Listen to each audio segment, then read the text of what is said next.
చరిత్రలో నిలిచిపోయేలా రొట్టెల పండుగ నిర్వహిస్తామన్నారు ఏపీ మంత్రి పొంగూరు నారాయణ. మత సామరస్యాలకు ప్రతీకగా వచ్చే నెల 6 నుంచి నెల్లూరులో రొట్టెల పండుగ నిర్వహిస్తున్నారు. రూరల్ ఎమ్మెల్యే కోటంరెడ్డి శ్రీధర్ రెడ్డితో కలిసి దర్గాలో జరుగుతున్న అభివృద్ధి పనులను మంత్రి నారాయణ పరిశీలించారు. స్వర్ణాల చెరువులో పేరుకుపోయిన గుర్రపు డెక్కను తొలగించే పనులను ఆయన జెండా ఊపి శ్రీకారం చుట్టారు. అనంతరం ఎమ్మెల్యే శ్రీధర్ రెడ్డితో అభివృద్ధి పనుల గురించి చర్చించారు. ఈ పండుగకు పకడ్బందీ ఏర్పాట్లు చేశామని మంత్రి తెలిపారు. భక్తులకు ఎలాంటి ఇబ్బందులు తలెత్తకుండా రోడ్లు, టాయిలెట్స్ ఏర్పాటు చేస్తున్నామని మంత్రి పొంగూరు తెలిపారు. ఎమ్మెల్యే కోటంరెడ్డి శ్రీధర్ రెడ్డి వక్ఫ్ బోర్డు అధికారులు చర్చించి హాల్ డిజైన్ ఫైనల్ చేస్తున్నారని, పండుగ అయిన వెంటనే పనులను ప్రారంభిస్తామన్నారు మంత్రి నారాయణ.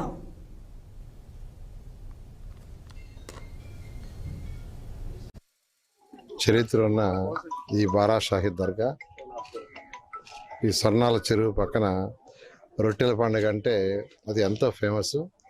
ఒక నెల్లూరు కార్పొరేషను లాంటి నెల్లూరు జిల్లానే కాకుండా పక్క జిల్లాలే కాకుండా అనేక రాష్ట్రాల నుంచి, అనేక దేశ విదేశాల నుంచి భక్తులు వస్తారు.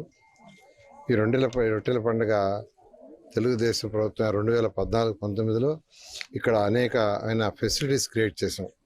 చక్కటి ఘాట్ కట్టాము, కొన్ని రూమ్స్ కట్టాము, టాయిలెట్స్ ఫెసిలిటీ, ఈ రోడ్లు, ఇలా అనేక చేసాం.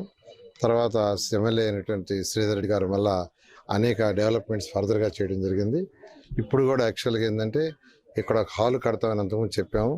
దాని మీద కూడా యాక్చువల్గా ముఖ్యమంత్రి గారు ఒక 5 కోట్లు యాక్చువల్గా శాంక్షన్ చేశారు. అయితే అది ఇంకా బెటర్గా చేయాలని యాక్చువల్గా అటు ఎమ్మెల్యే గారు శ్రీరెడ్డి గారు మరియు వర్క్ బోర్డ్ చైర్మన్, తర్వాత దానికి సంబంధించిన వాళ్ళు ఎవరైతే ఉండే వాళ్ళందరూ చేస్తే దాదాపు 9 కోట్ల రూపాయలతో ఆల్మోస్ట్ డిజైన్ ఫైనలైజ్ చేశారు.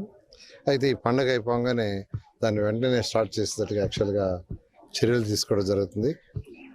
ఇయర్ బై ఇయర్ యాక్చువల్గా ఇక్కడ భక్తులు పెరుగుతున్నారంటే నమ్మకం, ఏదైతే వాళ్ళు అనుకుంటున్నారో అది జరిగితేనే నమ్మకం కలుగుతుంది, జరగకుంటే నమ్మకం కలదు. అయితే అదేవిధంగా ఇక్కడ ఫెసిలిటీస్ కూడా అనేకమైన అటు అధికారులు, అటు స్థానిక ఎమ్మెల్యే